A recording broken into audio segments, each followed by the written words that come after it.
वित्त मंत्री निर्मला सीतारमण ने 1 फरवरी 2026 कल यानी कि इतवार के दिन देश का बजट पेश किया। ये 9वीं बार था जब वित्त मंत्री निर्मला सीतारमण की ओर से बजट पेश किया गया। तब आपको बता दें कि इस बार के साल 2026 के बजट में ज्यादातर फोकस जो है वो निवेश और विकास पर किया गया है। हालांकि विभिन्न क्षेत्रों को लेकर बजट के तहत कई बड़े ऐलान किए गए हैं, लेकिन अपने बजट भाषण के दौरान वित्त मंत्री निर्मला सीतारमण की ओर से एक शब्द का प्रयोग किया गया जिसने इस वक्त सुर्खियां बटोरी हुई है, और वो शब्द है ऑरेंज इकोनॉमी।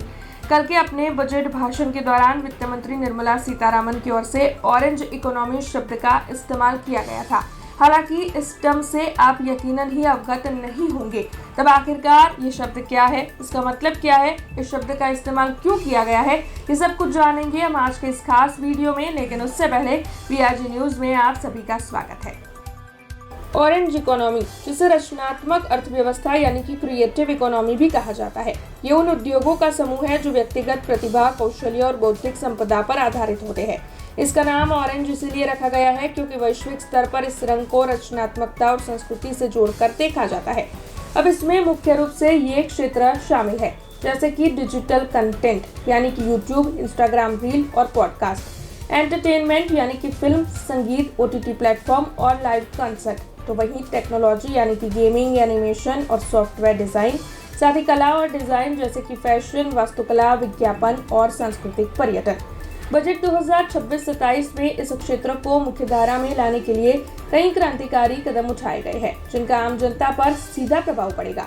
जैसे कि कौशल्य विकास, सरकार ने 15,000 माध्यमिक स्कूलों और 500 कॉलेजों में एनिमेशन, विजुअल इफेक्ट्स, गेमिंग और कॉमिक्स कंटेंट क्रिएटर लैब स्थापित करने का प्रस्ताव दिया है। साथ ही रोजगार के अवसर भी दिए जा रहे हैं। तब अनुमान है कि 2030 तक इस क्षेत्र में 20 लाख पेशेवर युवाओं की जरूरत होगी। इससे छोटे शहरों के युवाओं को भी अपनी रचनात्मकता के दम पर घर बैठे कमाई के मौके मिलेंगे। क्रिएटर इकोनॉमी को मान्यता मिलेगी, यानी कि अब कंटेंट क्रिएटर और सोशल मीडिया इन्फ्लुएंसर्स को एक वैध करियर के रूप में पहचान दी गई है। उनके लिए वित्तीय सहायता और आसान टैक्स नियमों जैसे कि डिजिटल कंटेंट सेवाओं के लिए स्पष्ट जीएसटी प्रावधान की दिशा में काम शुरू हुआ है। स्थानीय पर्यटन और संस्कृति की भी इसमें बात रखी गई है, जैसे कि सत्तरनाथ और हस्तिनापुर जैसे 15 सांस्कृतिक स्थलों को वाइब्रेंट कल्चरल डेस्टिनेशन के रूप में विकसित किया जाने वाला है, जिससे स्थानीय कलाकारों और गाइडों के लिए रोजगार बढ़ेगा।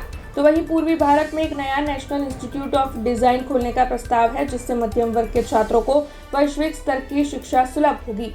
कुल मिलाकर ऑरेंज इकोनॉमी केवल मनोरंजन नहीं है, बल्कि आम नागरिकों के लिए विचारों से व्यापार तक का सफर है। ये बजट पारंपरिक नौकरियों से हटकर युवाओं को उनकी पसंद के क्षेत्र में आत्मनिर्भर बनाने की दिशा में एक बड़ा निवेश है।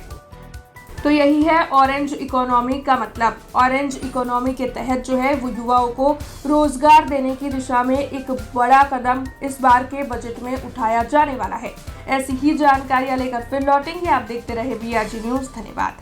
हमसे जुड़े रहने के लिए हमारे YouTube चैनल को सब्सक्राइब करें और नई वीडियो की नोटिफिकेशन के लिए बेल आइकॉन को दबाएं।